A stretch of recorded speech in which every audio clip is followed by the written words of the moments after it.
What's up, everyone? This is Demontre Black. Today we're gonna react to Deska Death Battle.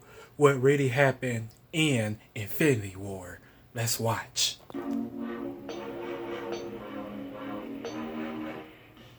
Hey, have you heard of the MCU? It's kind of a big deal. In like a culture-defining, all-encompassing, soul-devouring kind of way.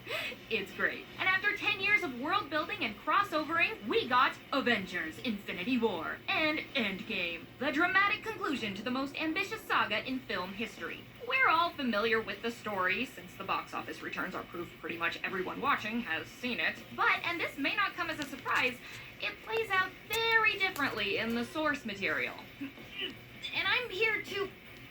Oh god, my back. Oh. And I'm here to, do the thing. It's hard to remember what my line is because this is so heavy. Oh, whatever, man. I'm Jocelyn, and I do all the research nobody else wants to, straight from the desk of Death Battle! Ouch.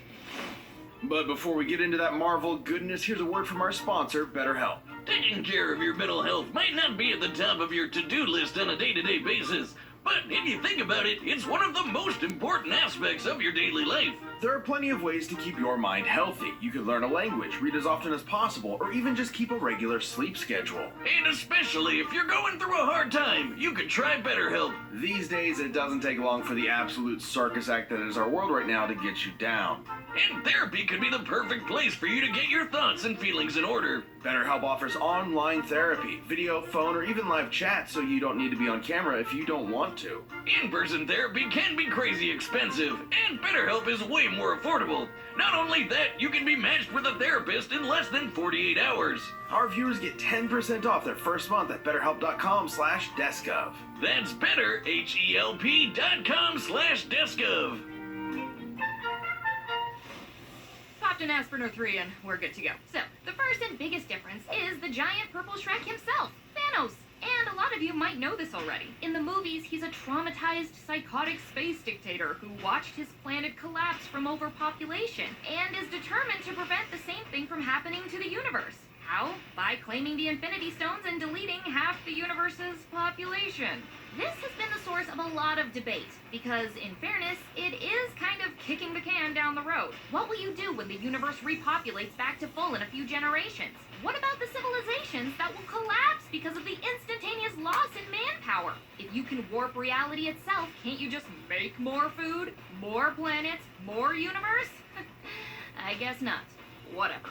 Thanos from the comics is a completely different beast. Unlike his, and maybe this is generous, morally ambiguous filmic counterpart, this motherfucker is pure evil and loves it. His whole soul is devoted to being an enormous, violent, violet dick to everyone and everything that lives. He's not committing genocide for some higher life-saving purpose. He's doing it to impress a girl he's got the hots for. And her name is Death. That's right, the physical embodiment of the concept of death in Marvel. And that's great. If I may offer up an oh-so-humble opinion, there's a tendency to make villain motivations sympathetic by simply making them misguided. But what's more sympathetic than turning yourself into an asshole in order to impress someone who was never really interested in you in the first place?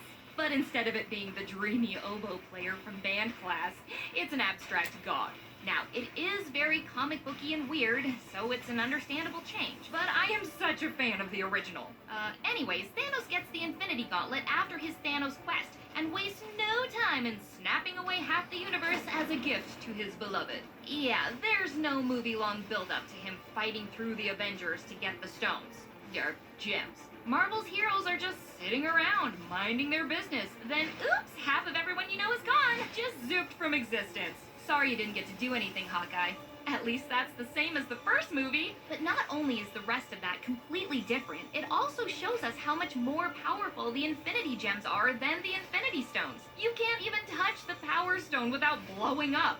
No such issue with the gems, and you can use them as much as you want. Thanos isn't a one-pump chump here, he can go all night. And instead of setting up some epic time travel plot, all of Earth's heroes show up at Thanos' doorstep to kick his ass. Completely, hilariously, suicidally misguided. And Thanos proves it. And the lineup is way different. Sure, you got Cap, Spidey, and Hulk, but Star-Lord hadn't even been created yet. Thor was merged with this guy, Eric Masterson, and Iron Man wasn't the big protagonist. That'd be Adam Warlock. And after briefly landing in the hands of Nebula, who was driven crazy by Thanos and has giant 80s hair, the gauntlet was eventually claimed by Adam, and he promised to use it more responsibly and less genocide-y than Thanos. The farm is there though, and that's great. But a weapon like that won't stay idle for long, and this storyline continues in the next big crossover arc, Infinity War. Oh yeah, Infinity War the movie is more an adaptation of the storyline Infinity Gauntlet. Infinity War in the comics is totally different. There's this guy Magus, it's a lot. And then there's Infinity Crusade, and Infinity Countdown. Just don't even get me started. Fun fact, all Death Battle members are 73.6% stronger and happier. So don't miss out on your chance to directly support the team by clicking that join button. And thanks for watching. If you liked the video, give a thumbs up. I'll see you on my next reaction. This is the Montre Black. Peace.